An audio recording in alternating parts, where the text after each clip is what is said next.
अगर कोई भी ग्राफ तुम्हें बनाना हो, बीच मान लो एक्स और वाई में कोई भी ग्राफ बनाना हुआ तो सबसे पहले तुम्हें समीकरण पाना होगा किसके किसके बीच, जिनके जिनके बीच ग्राफ बनाना है। मान लो कि तुम्हें जो है y और x के बीच ग्राफ बनाना है, x और y के बीच ग्राफ बनाना है, तो ग्राफ तभी बना सकते हो जब तुम्हें कोई समीकरण या इक्वेशन मालूम होगा। अब आप पढ़ने का जरूरत क्यों है? जैसे अगर हम बोल दें y इक्वेशन हो गया, मतलब ये तो समीकरण मिल गया, इसका जो ग्राफ होता है वो ऐसा ग्राफ होता है। बस मारे उसको और आगे बढ़ाएंगे तो ऐसे वो बढ़ता जाएगा, इधर भी आगे बढ़ाएंगे तो ऐसे बढ़ता जाएगा। लेकिन हम छोटा सा पार्ट लेकर के तुम्हें ये बताना चाह रहे हैं कि हम लोग ग्राफ क्यों पढ़ रहे हैं।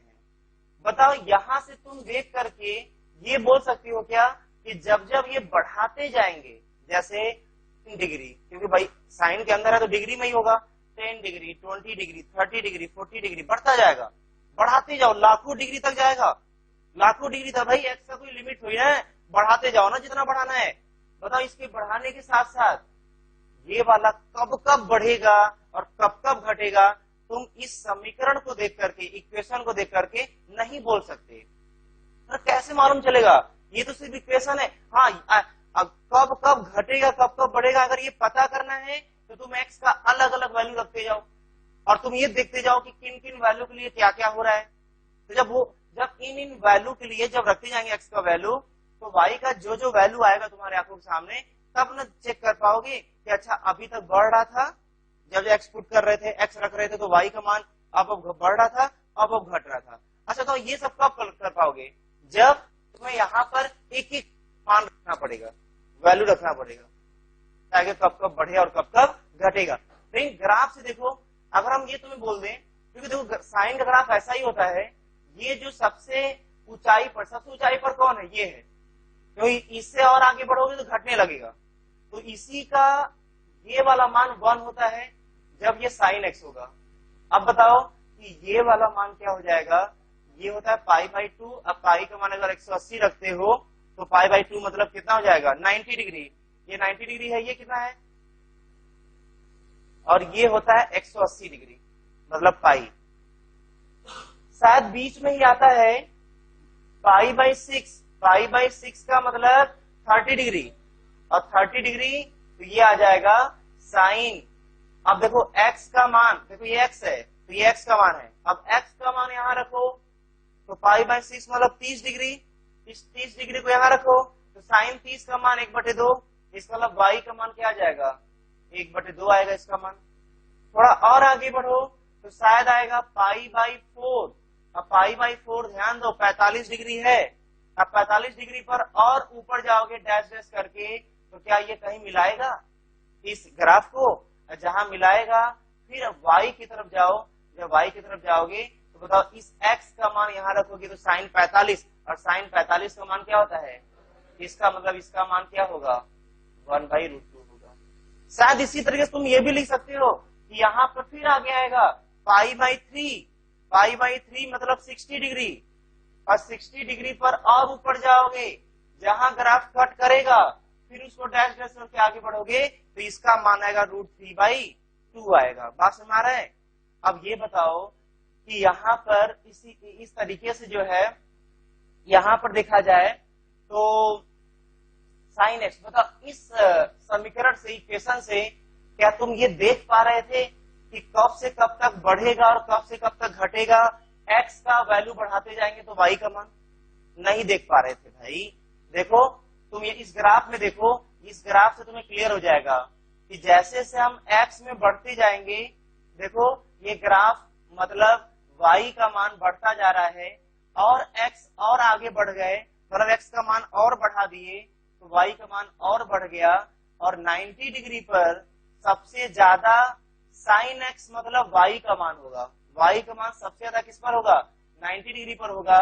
और जैसे 90 डिग्री से और आगे बढ़ो तो जो 90 डिग्री है ना, अब आगे मिलेगा, हो सकता है 100 डिग्री, 90 डिग्री के आगे 100 डिग्री मिलेगा, 100 डिग्री मिलेगा। जब 100 वाला मिलेगा तो देखो अब तुम ध्यान दो कि जो 90 वाले से संबंधित वाई का मान था वो सबसे अधिक था। जैसे 90 वाले से और आगे जाओगे 100 मिलेगा। देखो इस केस में जो है y का मान घट चुका होगा। और बताओ 110 डिग्री पर जाओ और घट गया, 140 डिग्री पर जाओ और घट गया। बताओ घटते घटते शायद तुम ध्यान दो, जैसे 180 डिग्री पर आया, तो जब 180 डिग्री पर हम आगे की तरफ बढ़ते बढ़ते बढ़ते बढ़ते 180 डिग्री पर आए तो y का मान देखो 0 हो गया। ध्यान देना, ग्राफ y को अगर कट किया, आंख बंद करके बोल सकते हो, जहां पर ग्राफ एक्स एक्सिस को कट करेगा, एक्स एक्सिस को कट कर रहा है, वहां y क्या होगा?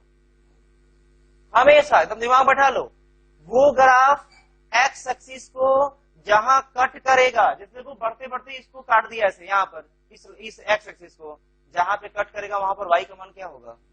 दिमाग में बैठा रहोगे ना।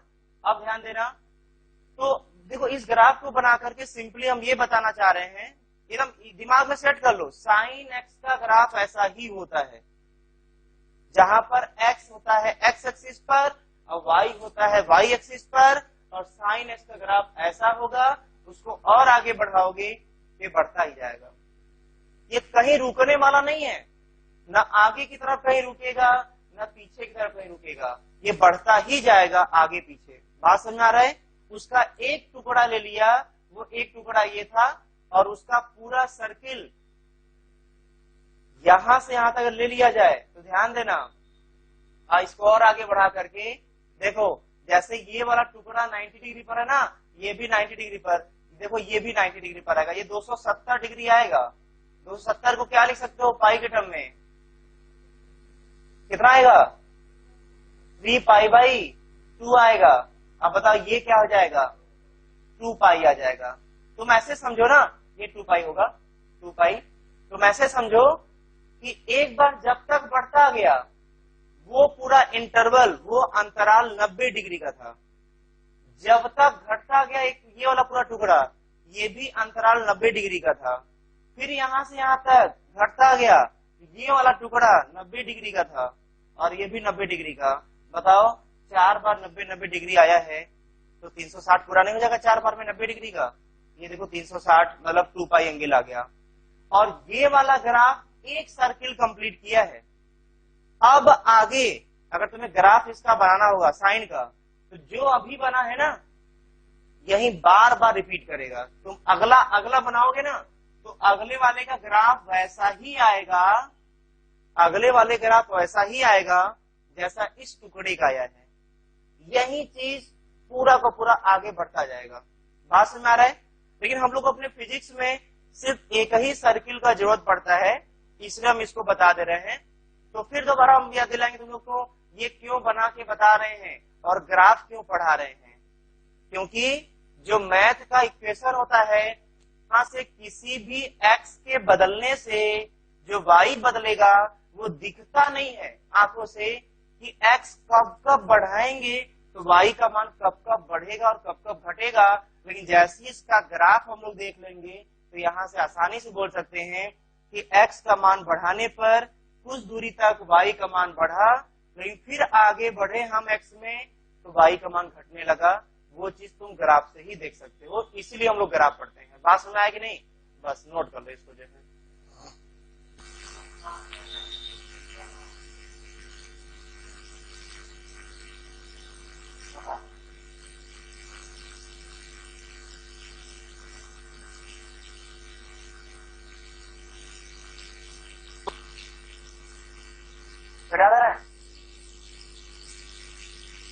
सुनो एक बार, क्या है बोल, देखो ध्यान देना, इसमें जो है एंगल है एक्स कोण है, और उस अलग अलग कोण के लिए यहाँ पर रखते जाएंगे कोण, तो यहाँ से वाई का मान क्या दे जाएगा? मिलता जाएगा।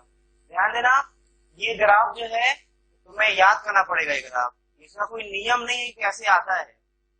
जैसे किसी क्वेश्चन का सूत्र मालूम रहता है तब उसका आंसर ला पाते हैं।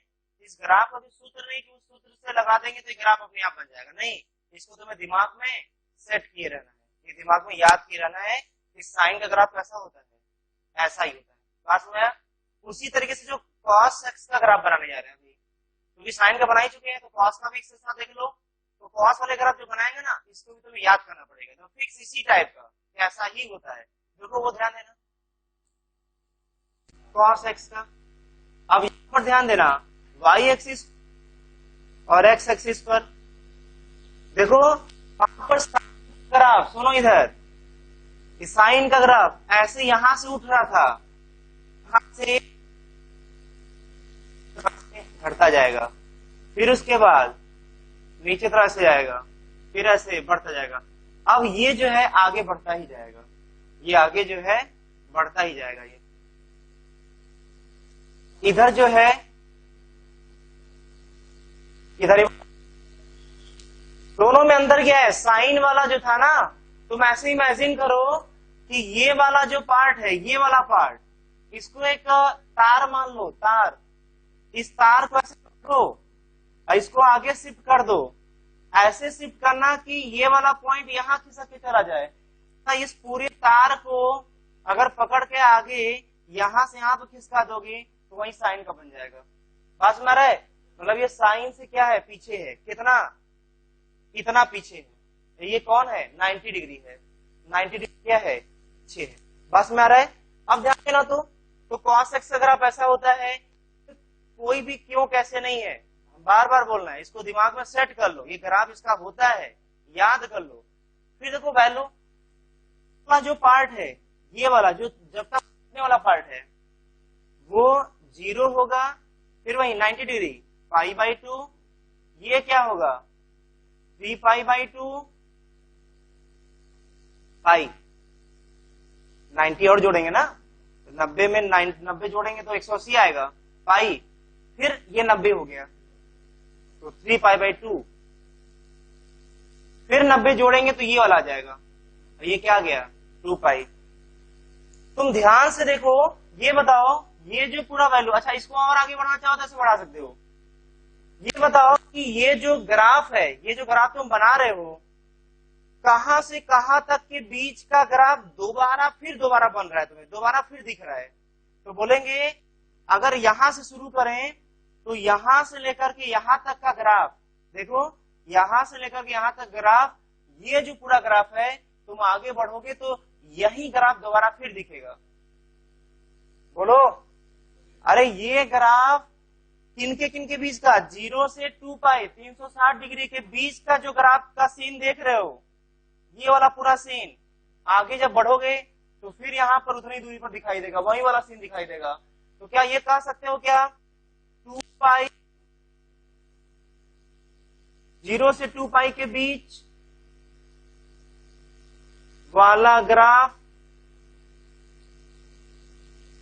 आगे या पीछे बार बार दोहराता रहेगा।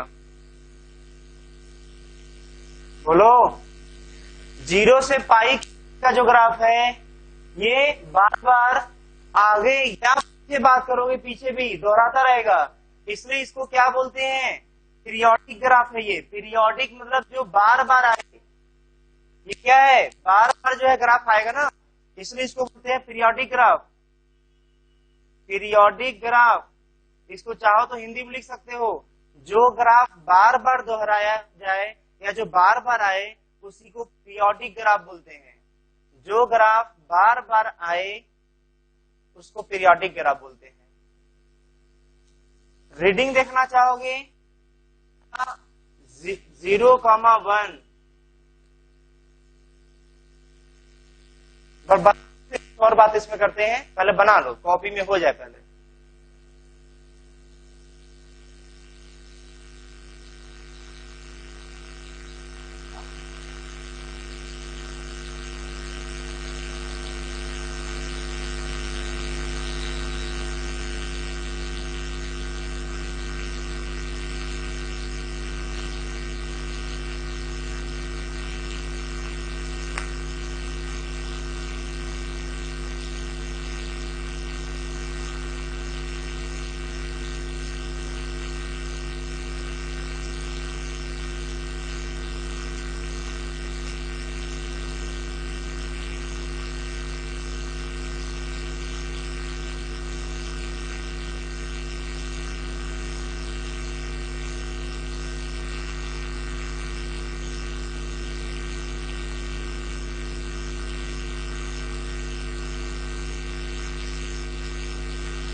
हो गया।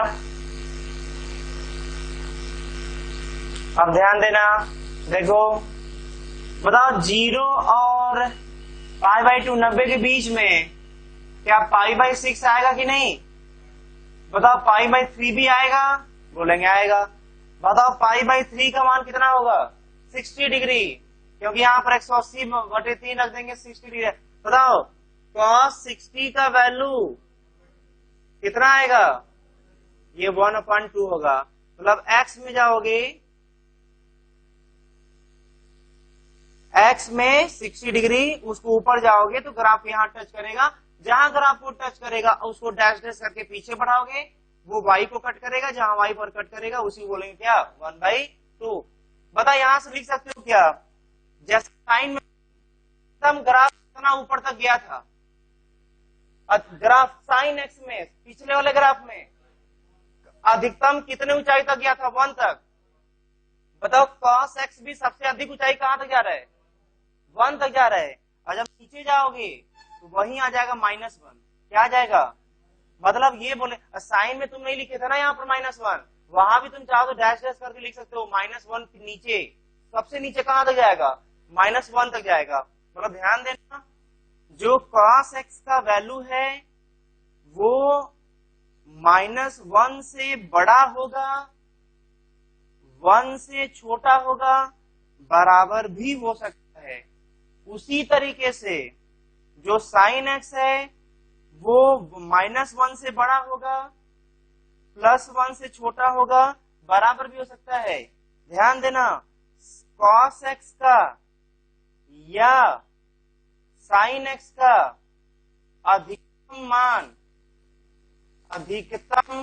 मान कितना होगा?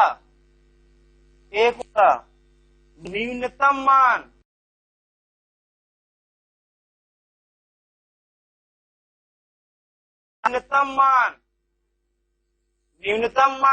-1 होगा। तुम ग्राफ में भी देख सकते हो, वो नीचे कम से कम आ रहा है -1 का। समझ में आ रहा है? इसको नोट कर लो कि अधिकतम मान कितना होगा और न्यूनतम मान कितना होगा, और कहां से कहां तक sin x और cos x लाई करेगा और उपस्थित रहेगा, कहां से कहां तक। अगला देखो, नेक्स्ट पॉइंट, इसका ग्राफ बताने जा रहे हैं, ध्यान देना।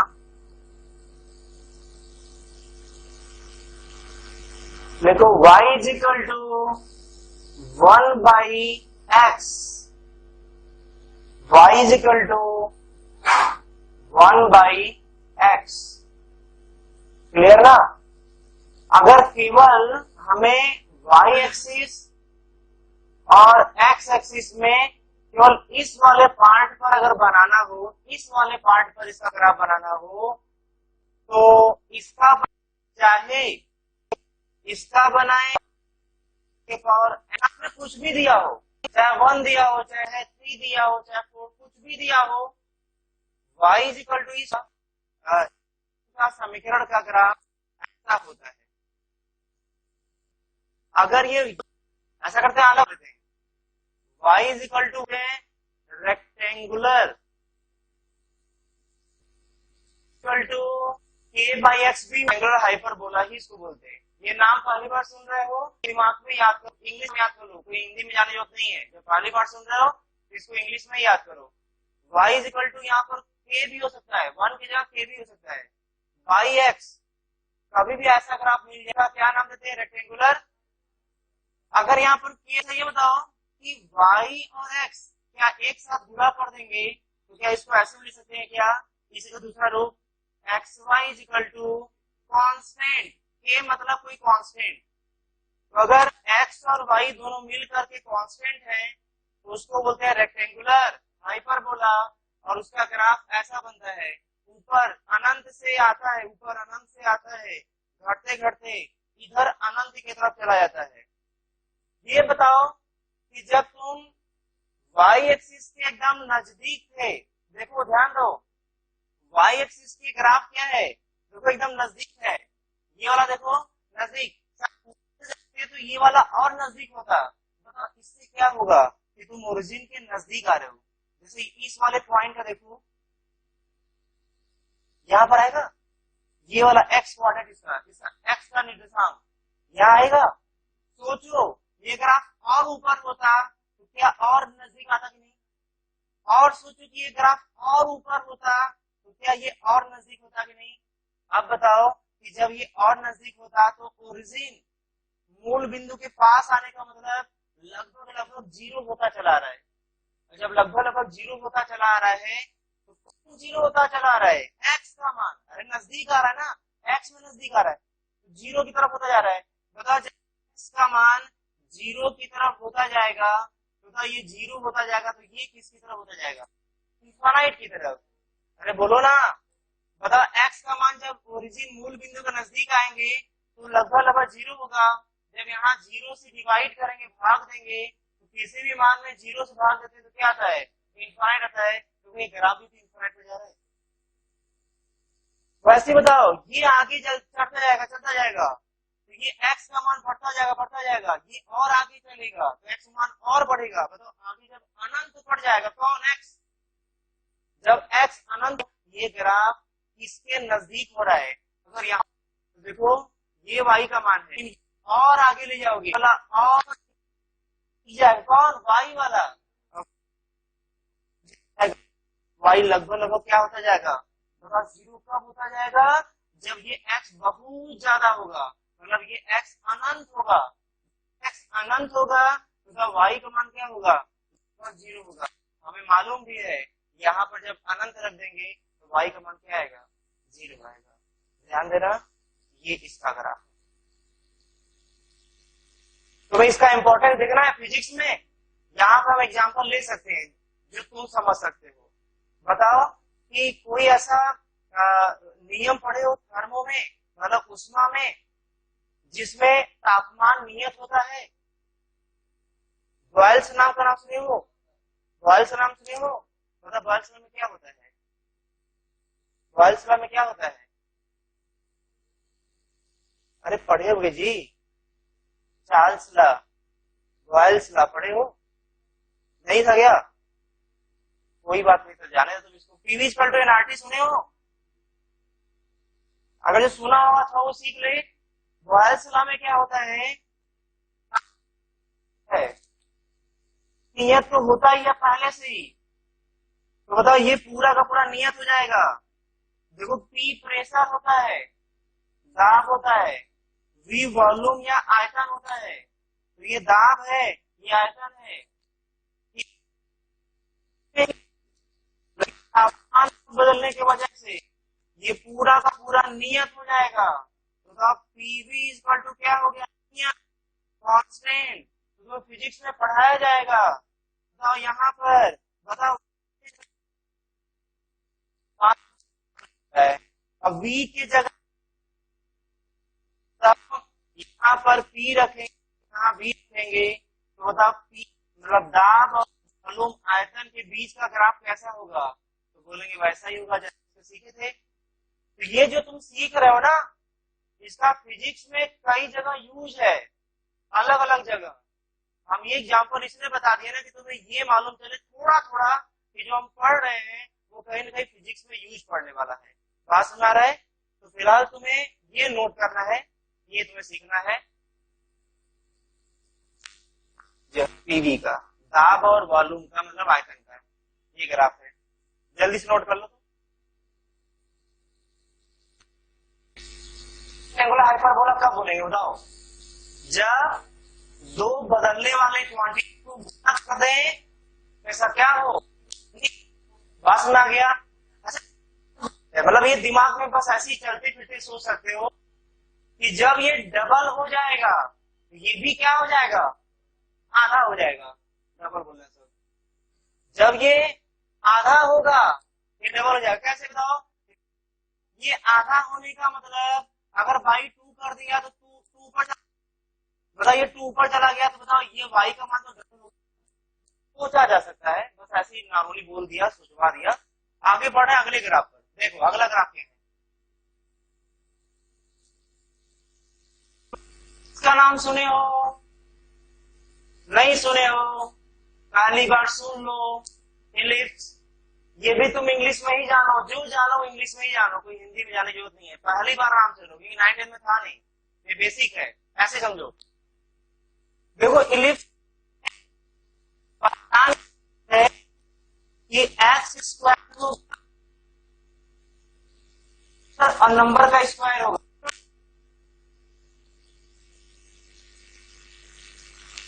प्लस वाई क्या बी स्क्वायर इजिकल टू क्या, यहां पर 1।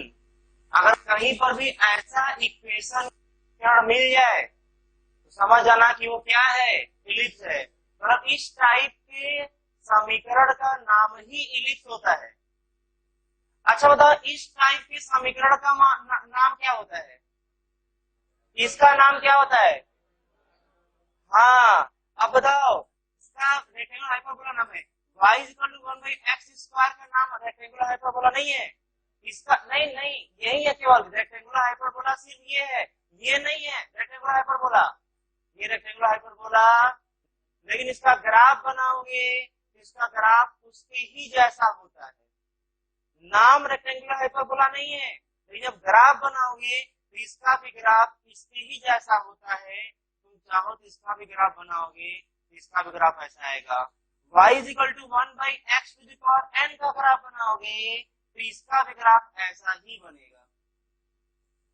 बात समझ आया कि नहीं? तो ये हंसते खेलते नोट कर लो, ये रेक्टेंगुलर हाइपरबोला है, लेकिन ये दोनों नहीं है। लेकिन इन दोनों का ग्राफ ऐसा ही होगा जैसा रेक्टेंगुलर हाइपरबोला का होता है। हंसते खेलते नोट कर लो इसको। चलो चलो अगला पॉइंट देखते हैं। एलिप्स का पहचान ये है, देखो इसका ग्राफ कैसा बनता है। यदि a का मान b से ज्यादा हो, कोई ना कोई एक ज्यादा होगा दूसरे से, अगर ऐसा हुआ, इसका ग्राफ x, y, इसका अंडाकार बनेगा ऐसे।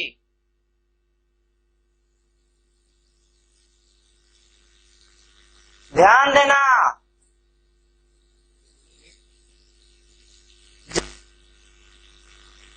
देखो ये प्लस a y(x²), y के नीचे कौन है? तो ये प्लस b, ये माइनस b। ओरिजिन से ये वाला मान कम है, इसकी तुलना में ये वाला ज्यादा है, ये वाला कम है, यही तो यहाँ पर लिख। अब सोचो, दिमाग लगाओ, तो अंडाकार ऐसे था, ये कम, ये ज्यादा, तो ऐसे कम ऐसा बन जाता। आप समझे कि नहीं? तो मतलब ध्यान देना, यहाँ पर इसका ग्राफ ऐसा हो जाएगा। इसमें उदाहरण देखना चाहते हो, इसका एग्जाम्पल देखना चाहते हो, इसका एग्जाम्पल देखो। y(x² y 5 plus y² 3 = 1। बताओ, इसका मान लेते हैं, ये हो गया, मान लेते 15। तो इसका ग्राफ कैसे, x और y। बोलेंगे सर यहाँ पर तो आप b का स्क्वायर तो दिए हैं, लेकिन यहाँ पर a का स्क्वायर है, यहाँ पर a का स्क्वायर। बोलेंगे सर उससे क्या टेंशन है, इसको इसके जैसा बनाया जा सकता है मैथ में। कैसे? x² रूट में 15 का होल स्क्वायर प्लस y² 3 का स्क्वायर इक्वल टू क्या, 1। तो ध्यान देना, इसको इसके जैसा बनाने के लिए रूट में लिख के उसका स्क्वायर कर देगा। बताओ a का मान कितना, रूट में 15। तो बताओ रूट में 15 ये a है और 3 वाला b है। बताओ b ज्यादा कि a ज्यादा? a ज्यादा न है। और जब ए ज्यादा है तो ऐसा ही कुछ बनेगा। जब ऐसा ही कुछ बनेगा तो देखो ये बन गया, और ये क्या है, माइनस रूट में 15 और ये प्लस रूट में 15, और ये बताओ प्लस 3, ये बताओ -3। ये क्या है, एक जनरल, और ये उसका एग्जाम्पल है, उदाहरण है। दोनों नोट कर लो।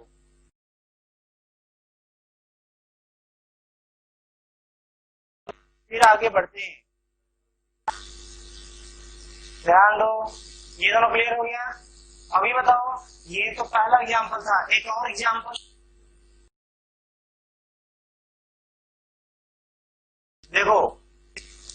9x² plus 4y² equal to 36। मान लो ये दे दिया।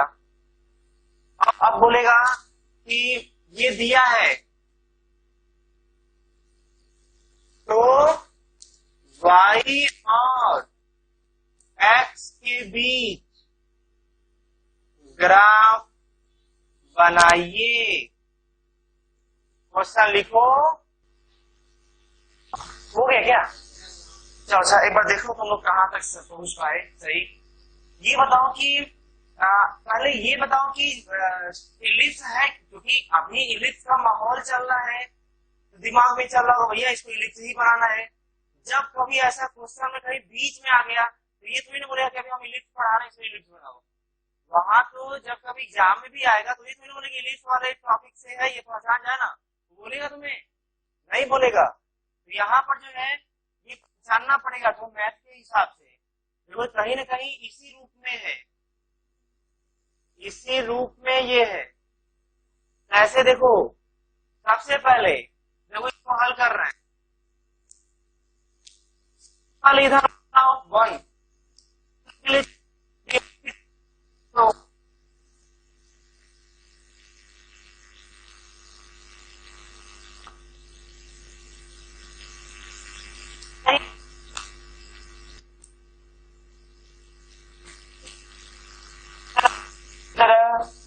मतलब कौन ज्यादा, ए या बी? बी है, इसका ध्यान देना।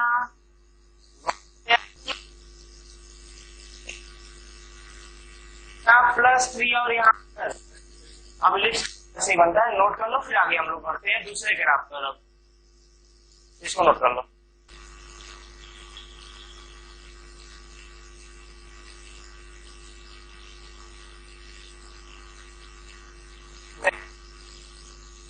ध्यान देना।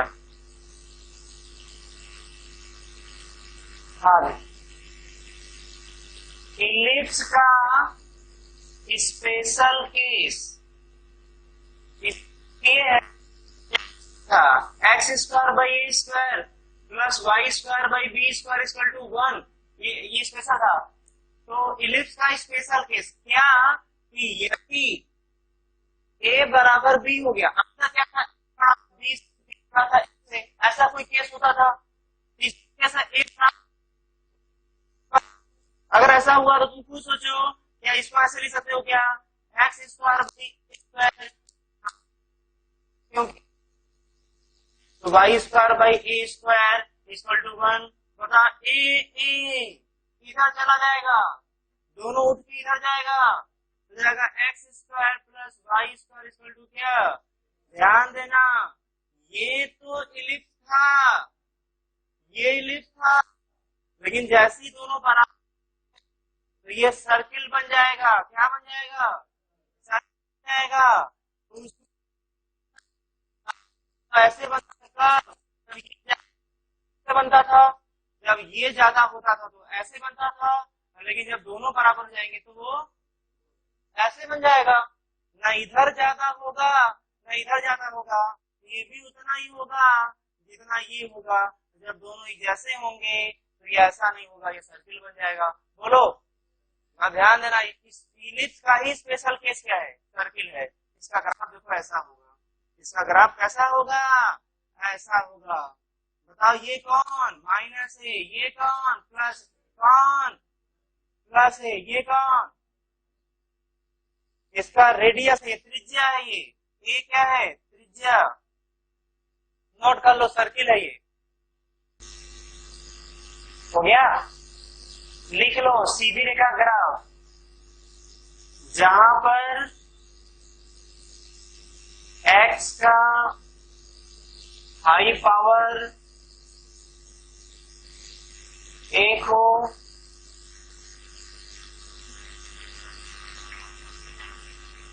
और y का हाई पावर 1 हो, वो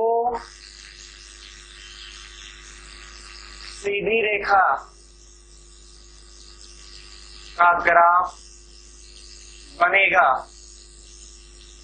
जैसे y equal to 3x minus 6, मान लो ये दिया हुआ है, सुनो ध्यान से इधर क्या लिखे थे, जहां पर x का हाई पावर 1 हो और y का हाई पावर 1 हो, वो सीधी रेखा का ग्राफ बनता है। उसका ग्राफ कैसा बनेगा, सीधी रेखा मतलब सीधी रेखा ऐसे, ये क्या है, सीधी रेखा है, तो ऐसा ग्राफ बनेगा। बनाने के लिए बताओ, किसी भी लाइन को बनाने के लिए कितने बिंदु का जरूरत पड़ेगा। अच्छा, एक से बना सकते हो क्या, बोलेंगे एक से तो ऐसे भी जा सकता है, ऐसे भी जा सकता है, उस पॉइंट से होके ऐसे भी जा सकता है। तो अगर 2 बिंदु मिल गया, तो 2 बिंदु से होने वाला एक ही लाइन बनेगा, 2 लाइन। तो मतलब अगर इसका ग्राफ बनाना होगा तो हमें कितने बिंदु का जरूरत पड़ेगा, 2 बिंदु का। और वो 2 बिंदु कैसे मिलेगा, सिंपल सा तरीका है, अपने मन से x का कोई एक मान रखो, यहाँ पर एक मान कोई भी रखो अपने मन से, तो क्या y का भी एक मान उसी से आ जाएगा। एग्जाम्पल देखो, आज देखो मान हमें रख के लाना ही है, तो क्यों ना ऐसा आसान से आसान मान रख दें कि क्वेश्चन हल करना समझ जाए। तो आसान मान क्या होगा, 0 मान लो। x का, अगर हमें x का कुछ मान मानना ही है तो x का मान 0 मान लो। बताओ x का मान 0 हो गया, तो बताओ y का मान क्या आ गया। बताओ यहाँ 0 रखोगे तो पूरा 0 हो गया, तो -6 ही तो बचा, तो y का मान कितना हो गया, -6। जानते हो, एक बिंदु ये मिल गया, एक बिंदु। क्या निर्देशांक वाले पे इसको दिखा लोगे कहाँ मिलेगा ये, निर्देशांक के पहला लेक्चर, इसी लेक्चर में शुरुआत बताए थे। ऐसा करो, एक और ले लो, अब दूसरा क्या, अब इसको मत मानो, 2 बिंदु लाना है ना। अब तुम ऐसा करो, ऐसा मत करना कि इसका वैल्यू 1 रख देना, रखोगे 1 तो ये 3 आ जाएगा, अब 3 में से 6 जाएगा, -3 आएगा, तो y का मान -3 आ जाएगा। लेकिन उससे भी आसान मान है, तो एक बार इसको 0 माने थे ना, एक बार इसको 0 मान लो, आसान करने के लिए बता रहे हैं। बाकी तुम चाहे जो मानो, 2 मान रखोगे, इसका भी उससे संबंधित 2 मान आएगा, और 2 मान आने से 2 बिंदु मिलेगा, लेकिन वो थोड़ा कठिन होगा। एक बार क्या करोगे, इसको 0 मानो, y आ गया, एक बार y को 0 मानो, x आ जाएगा। यहाँ y 0 हो गया, ये 0, -6 चला जाएगा 0 की तरफ 6, तो ये आ गया, 3 से डिवाइड कर दो, तो 6/3 2 आ गया। इसका मतलब x का मान क्या हो गया, आप बताओ, ये जो मान है क्या ये दूसरा बिंदु हो गया। बताओ, क्या ये दोनों बिंदु जो है, अगर x और y एक्सिस पर दर्शाओगे, बताओ ढूंढो तो कहाँ कहाँ मिलेंगे। बताओ, ये वाला बिंदु मिलेगा, ये वाला बिंदु x0 कहाँ होता है, लेकिन y के माइनस, तो इसी पर माइनस का मतलब यहाँ मिल जाएगा, ये क्या मिलेगा, 0, -। अच्छा बताओ, y का मान 0 है, कहाँ मिलेगा, और x का मान क्या है, यहाँ मिल जाएगा। बताओ, ये आ गया 2, क्या। अब बताओ, क्या इसका ग्राफ ऐसे बना सकते हो, यही सीधा लाइन ग्राफ बनाना, कॉपी में तो सीधा बनाना, तो सीधा बनाओ,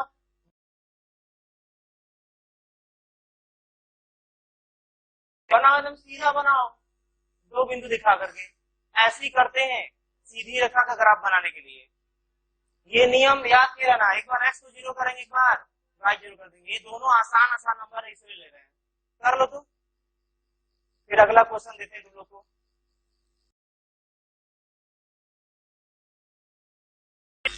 क्या y इज इक्वल टू या 2y is equal to 10 minus 5x ये दे दिया। अब इसका ग्राफ बनाना है, ध्यान दो। देखो बताओ कितने पॉइंट चाहिए, 2 पॉइंट। एक बार x को 0 करो y आ जाएगा, y को 0 करो x आ जाएगा। बताओ x को 0 करोगे तो ये पूरा 0 हो गया, केवल 10 बचा, 2 को भाग दे दो, y का मान क्या आ गया 5। ऐसा करो एक बार y 0 मतलब ये पूरा 0, इसको इधर कर दो तो माइनस 5x प्लस 5x, 5 को डिवाइड कर दो 10/5 कितना गया। अब ये बताओ कि ये पॉइंट और ये पॉइंट x और y पर दिखाना है, कैसे दिखाओगे। ध्यान देना, इधर x है इधर क्या है y है। देखो तो ध्यान दो क्या हो जाएगा, इधर x और इधर y। बताओ 0 मतलब y² y प्लस है, मतलब यहाँ पर 0,5। बताओ y0 x² और x का मान क्या है 2 है, यहाँ पर ये जाएगा 2,0। अब बताओ 2 बिंदु मिल गया तो ग्राफ खींच दो। बताओ पिछला क्वेश्चन का ग्राफ कौन सा था, देखो तो कौन सा बताओ। y equal to -6। बताओ इसका ग्राफ कैसा बना था, क्या ऐसा बना था, देखो ध्यान से। अब सुनना ध्यान से, कुछ विशेषता है, हम क्यों दोनों एक साथ ला रहे हैं तुम समझो। कांस्टेंट वाला है, देखो y equal to mx plus c के बारे में जानते होगे, जानते हो ना। बताओ ये यहाँ पर c कितना है, क्या -6, इसकी तुलना करोगे क्या -6 है, तभी तो देखो इसका ग्राफ में देखो ये जो c होता है ना वो करता है, तो -6 था देखो इसलिए हो गया -6। और देखो बता यहाँ पर c कौन है, जो ना x के साथ लगा है ना y के साथ लगा है, वो अकेले होता है वही c होता है। कौन सी है बता, c प्लस है कि माइनस। और जब c प्लस होता है तो ओरिजिन के ऊपर y को कट करता है। देखो क्या यहाँ पे कट किया है, देखो ये ओरिजिन के ऊपर कट किया है, ये 10 हो गया प्लस में। और सुनो जो x के साथ लगा होता है उसको बोलते हैं m, और m होता है प्रवणता या उसी को बोलते हैं स्लोप या उसी को बोलते हैं टेंजेंट। क्या बोलते हैं, और सुना ध्यान से, प्रवणता को ही बोलते हैं tan थीटा, स्लोप भी बोलते हैं tan थीटा, सब एक दूसरे के एक ही है। बात सुना रहे। और सुनो ध्यान से, x के साथ लाइन का बनने वाला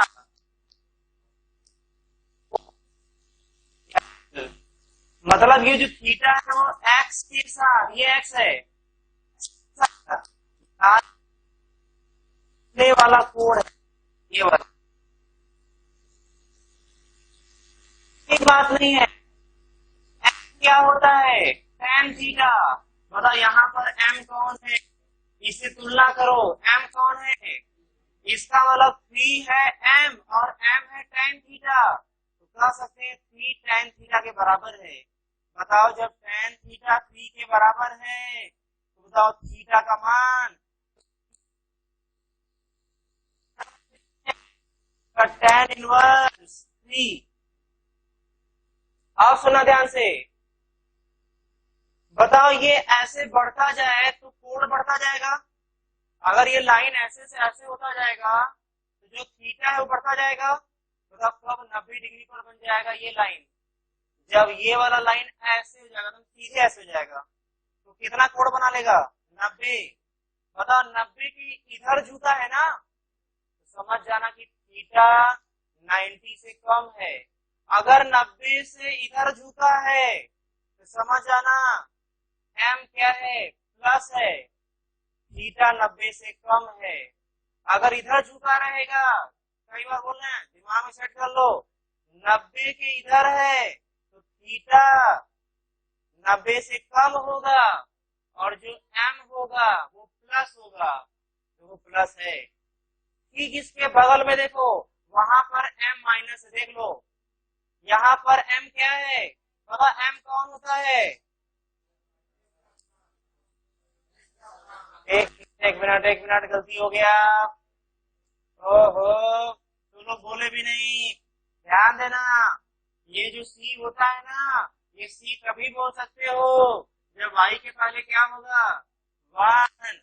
बताओ इसमें ध्यान दिए, y के पहले क्या है 2 है। सबसे पहले उसको क्या करोगे, भाग दे करके यहाँ 1 बनाओ पहले। जब इसको 1 बनाओगे तो क्या आएगा, ये 1 बनाओगे तो आ जाएगा 2y = 10 - 5x। बताओ y का मान 2 डिवाइड करो 5, यहाँ 5 आएगा, 2 से डिवाइड करो 5 माइनस ये कितना 5/2x। अब ध्यान देना ये c होगा। अब तुलना करोगे इससे, इसमें तुलना करोगे सब गलत आ जाएगा। सबसे पहले y के पहले 1 बनाना तभी तुलना करना। अब बताओ m कौन होगा, ये m होगा। अब सुनो ध्यान से, तुम इस ग्राफ को देखो और इस ग्राफ को देखो, c कौन है +5, मतलब ये क्या होगा +5। अब ध्यान देना यहाँ पर सुन रहे हो, यहाँ पर m कौन है +3, इसमें 90 के इस पार झुका है। बताओ यहाँ पर m क्या है -5/2।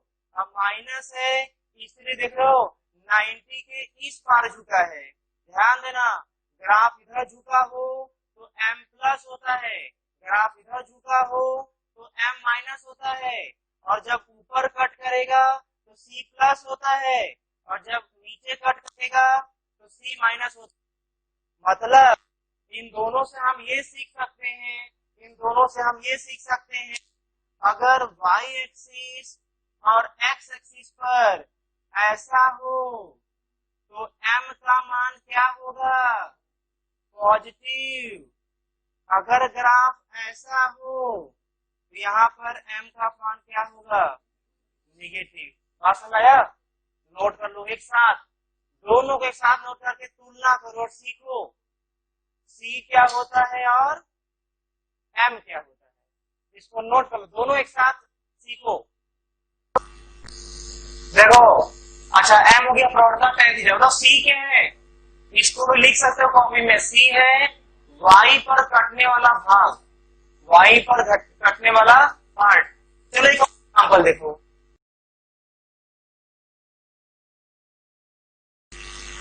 y =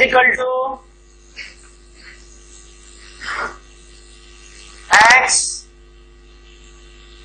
√3 - 2।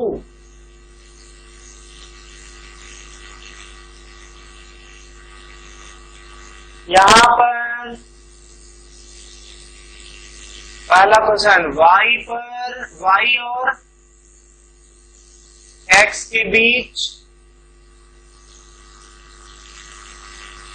ग्राफ बनाइए।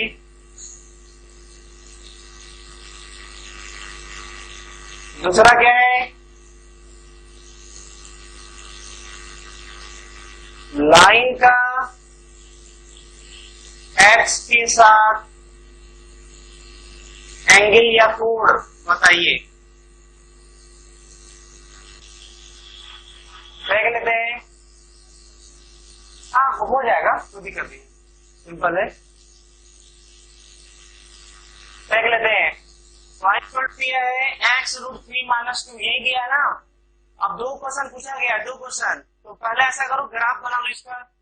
ग्राफ बनाओगे ध्यान देना, y एक बार 0 रखो, x आएगा, x 0 रखो, y आएगा। जब y 0 रखेंगे तो x का मान इधर 2 और √3 भाग देंगे, तो 2/√3 प्लस में, और जब x का मान 0 होगा y का मान -2 आएगा। ये हो गया, एक बिंदु ये मिला, दूसरा बिंदु ये मिला, इन दोनों को ग्राफ में दिखाएंगे। देखो ये x है, ये y है, y0 का इस बिंदु कहाँ दिखाओगे, इसमें कहाँ दिखाओगे, तो y0 x पर, x पॉजिटिव है तो आगे ये हो जाएगा 2/√3 क्या 0। बताओ x0 कहाँ पर, y पर, और ये क्या है -2 का मतलब यहाँ पर 0, -2। अब देखो ये ग्राफ बन जाएगा, ऐसा कुछ आ जाएगा। अब अगला क्वेश्चन x एक्सिस के साथ एंगल पूछ रहा था, बताओ tan θ क्या m होता है। बताओ यहाँ पर x के साथ जो लगा है वो क्या होगा m, जो x के साथ लगा है वो क्या होगा m, तो जाएगा √3 m का मान, tan θ √3 मतलब ये जाएगा 60 डिग्री। नोट कर लो, हो गया। एक और ग्राफ बनाना दो, अगला क्वेश्चन दो।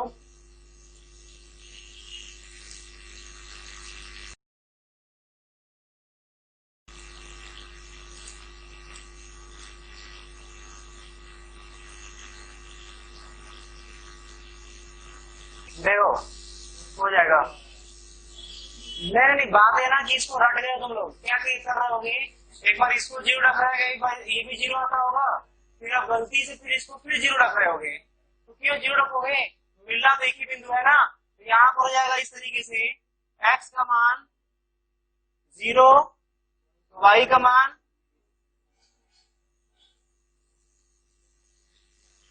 ध्यान देना, x का मान 0 रखा तो y का मान भी 0 आ गया, एक बिंदु मिल गया। अब गलती ये क्यों कर रहे हो, फिर y का मान 0 क्यों रख रहे हो, क्योंकि 0 रखोगे तो ये भी 0 मिल जाएगा, तो फिर वही तो बिंदु मिल गया ना। तो हमें लाइन खींचने के लिए कितने बिंदु चाहिए, 2 बिंदु चाहिए। तो फिर कोई दूसरा नंबर रखो ना, क्योंकि यहाँ पर ये ऐसा समीकरण है जिसमें x 0 रखा है तो y 0 आ रहा है, y 0 तो x 0 आ रहा है। एक और कोई दूसरा नंबर ले लो, आप कोई दूसरा नंबर लो जिससे 2 बिंदु पा सके। x का मान अब दूसरा सरल नंबर क्या है, तो y का मान क्या आ गया। फिर दोबारा बोलना है, ये रट मत जाना कि हमेशा x 0 करते हैं तो y आता है एक बिंदु, फिर y 0 करते हैं x आता है दूसरा बिंदु। ये रटना नहीं है, रटना ये है कि किसी लाइन को बनाने के लिए 2 बिंदु चाहिए, वो 2 बिंदु हम चाहे जैसे भी निकाल सकते हैं। इसलिए इस बार चूंकि दोनों बार बार सेम ही आ जा रहा था, इसने अलग अलग मान ले लिया। अब बताओ ये पॉइंट कहाँ मिलेगा, मूल बिंदु पर, और ये कहाँ मिलेगा, इधर 1 इधर 3, मतलब ये हो जाएगा कहीं यहाँ पर। जब यहाँ मिल जाएगा, 2 बिंदु मिल गया ना, आप ग्राफ बना लो इसे। बताओ ये कोण कितना बनाएगा, तो m कौन है, यही m है, y 3x में यही m है, m 3, tan θ 3, तो θ tan इनवर्स 3। नोट कर लो इसको। देखो m प्लस है ना, m प्लस है ना, इसमें को इधर झुका हुआ है, वही अगर माइनस इसके पहले होता ना तो ऐसे झुक जाता, ऐसे झुक जाता। बताओ c क्या है इसका, c ध्यान देना, यहाँ पर y 3x प्लस 0 है ना। देखो यहाँ पर c का मान अगर प्लस होता तो ऊपर कट करता, c का मान यहाँ पर 0 की जगह माइनस होता तो नीचे कट करता, लेकिन बताओ c का मान यहाँ पर 0 है, इस देखो मूल बिंदु पर कट कर रहा है, मूल बिंदु पर, इसको ध्यान देना। नोट कर लो इसमें, दोनों प्लस प्लस है ना, जब दोनों प्लस प्लस है तो प्लस प्लस किस में आता है, पहले में कि दूसरे में, तीसरे यहाँ बढ़ा दिए, फिर ऐसे लाइन बढ़ा दिए, एकदम नापना नहीं उसको। हो गया बेटा दे, अब सुनना ध्यान से, एक ही हो गया। अच्छा अब ये बताओ, अगर मान लो कि कोई y का मान दे दिया 3, तो ये कॉन्स्टेंट हो गया ना, है ग्राफ क्या y हो गया। जब y is equal to constant हो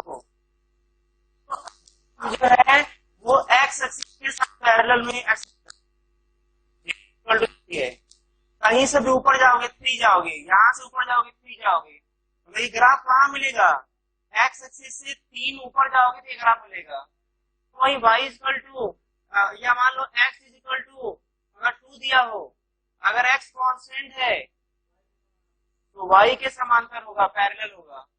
इसको कैसे लिखेंगे, ये x एक्सिस है, x इक्वल टू क्या होगा ये 2, मान लो x इज इक्वल टू -5 है, इसके समांतर होगा, x कांस्टेंट है, x कांस्टेंट तो y की पैरेलल, लेकिन माइनस है तो पीछे ऐसे पैरेलल होगा समांतर। बताओ y इज इक्वल टू अगर मान लो -1 है, बताओ इसका ग्राफ कैसा बनेगा, ये y है ये x है, इसका ग्राफ कैसा बनेगा, y कांस्टेंट तो किसके पैरेलल, x के पैरेलल, लेकिन नीचे होगा इसलिए क्योंकि ये क्या है, कर लोगे ये स्ट्रेट लाइन ग्राफ।